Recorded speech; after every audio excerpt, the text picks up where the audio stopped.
لالا جان بله. نام چی است؟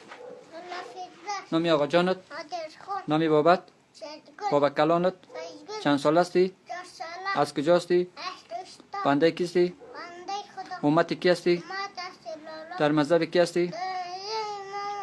در دین کی هستی؟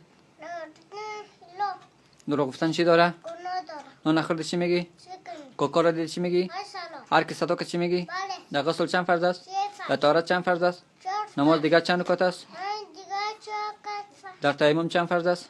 4 فرد. در تیمم چند فرض است؟ 3 فرد. دین اسلام چند است؟ 5. اول، اول کلمه.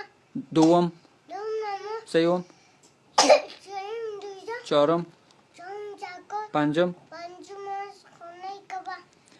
4 خلیفه اسلام نام بگی. حضرت عثمان. هم، حضرت ابوبکر. هم، حضرت عمر. هم. حضرت علی. پدر حضرت محمد چی نام داشت؟ عبدالله. پدر کلانش، مطلب. مادرش، مادرش بیبیان. دامادش، دامادش حضرت علی. نواسش، نوزش امام حسین. خانمش. خانمش ها، عایشه صدیقه. حضرت محمد از کدام قبیله بود؟ از قبیله قریش. اولین سوره که به حضرت محمد نازل شد کدام سوره بود؟ سوره اقرا. نزول قرآن کریم در کجا بود؟ دو غریرا. بزرگترین گناه به نزد خداوند چی است؟ چیزکش. اولین زنی که در روی خدا شهید شد کی بود؟ اولین زنی که در روی خدا شهید شد کی بود؟ مایا. سمیه کی بود؟ سمیه. یا حضرت راشد. زود بگو. زنی حضرت یاسر. به چند کتابی من داری؟ به کدام 4 کتاب؟ قرآن. هم، انجیل. هم، زبور. هم. تورات. تورات. قرآن شریف به کی نازل شد؟ قرآن شریف به حضرت محمد. تورات به کی نازل شد؟ تورات به حضرت موسی. انجیل به کی نازل شد؟ انجیل به حضرت عیسی. زبور به کی نازل شد؟ زبور به حضرت داوود. آفرین. به خدا چی داری؟ ایمان. به پیغمبرش؟ ایمان. به قرآن شریف؟ ایمان. بلند بلند بگو.